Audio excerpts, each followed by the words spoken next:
Deputy Mattie McGrath. Well, my good talk to Healy Ray is supposed to come, but I'm not sure. Last time caller. I'm happy to speak on this important statement here this evening. It must have been a difficult process for the government and the minister, given the hammering his reputation for fiscal prudence has taken in the last year and a half.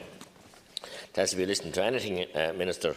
We all read the reports in the national newspapers recently that the Minister for Finance has not been his cheery self recently, and that he's beginning to feel the pressure from out-of-control spending. And you can shrug away, but that's the real politic, Minister. This is what it's like when you're not in control of your job and you're unable to do it. So, I mean, you should pony up and maybe accept it and ask us all to give you a dig out. First, there was the out-of-control spending costs associated with the National Children's Hospital fiasco. Then there was the €3 billion fiasco of the broadband plan. So, I mean, such incompetence, you just couldn't buy it. Couldn't. If you went into a national school and picked out junior infants, they do a better job, quite frankly, than what you're doing in charge of these such important infrastructural projects. And it's just an open season for people to plunder. It's kind of robbery without violence, to be honest. But look, with the contracts that you allow people to go into, and the way you the whole approach to it, and not listen to your department officials, and it beggars belief, quite honestly. A sweet shop, I said before, that you wouldn't run, but to be a very bad one out of being, you know, to want to be a second-hand clothes shop, saying you might survive for a week in it, because you get all the stuff stock in for nothing, voluntary. We read this morning that the National Broadband Plan will require $774 million in capital expenditure between 2019 and 2022.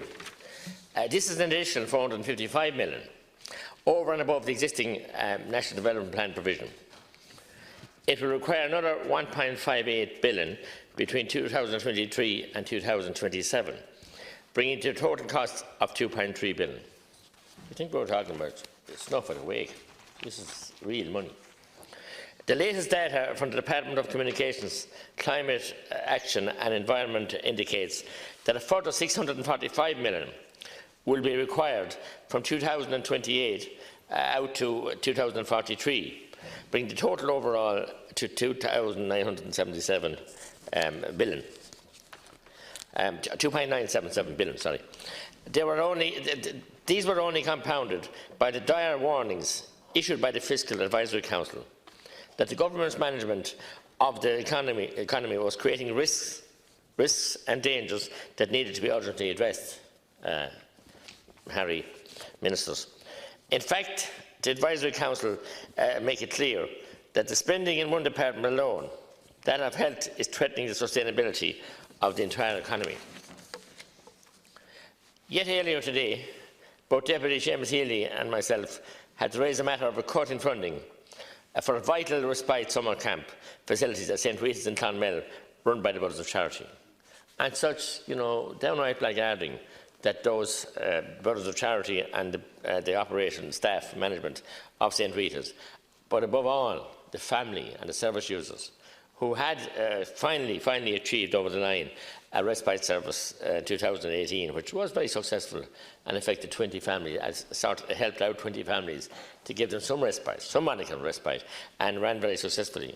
And to bring it down to the wire here this evening, before, you know, the uncertainty and the trauma caused, and they were streaming into my office and other politicians' office, the families, and they had to get you, or the HSC and your government to finally, grovelingly admit that they would continue the respite this year. It just beggars belief that you would treat people with disabilities like that. And you can dish out money on contracts and reckless spending on other areas. I mean, it's €25,000.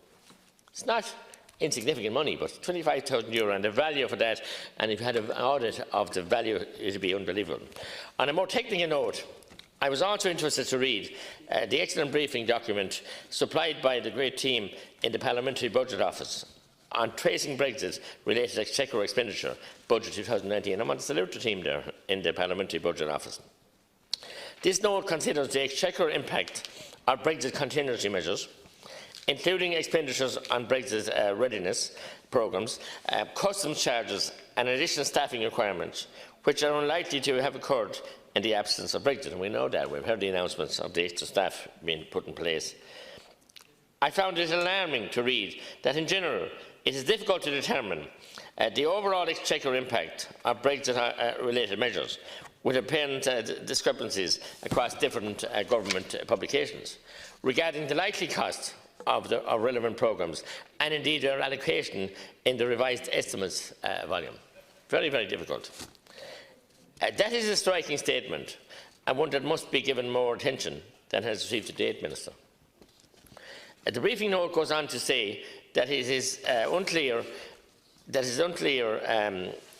if expenditure arising from Brexit contingency measures are being met by reallocating away from existing programmes or from increases in voted expenditure as a direct response to Brexit.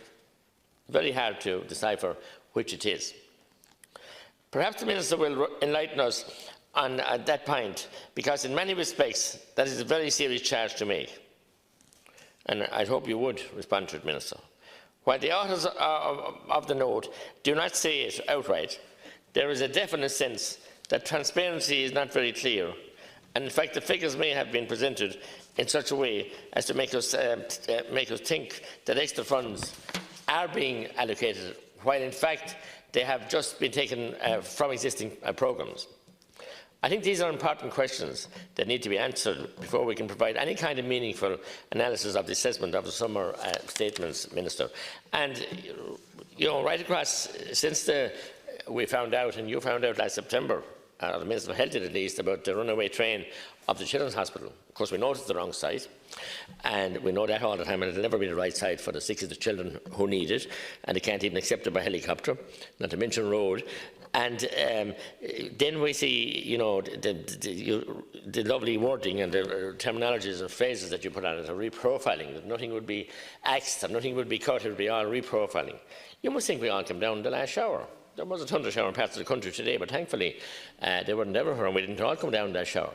Because we are the representatives of the taxpayers, put in for the time being, and we want to hold you to account. And flowery language, sorry, to my next guy, flowery weather won't allow that to happen.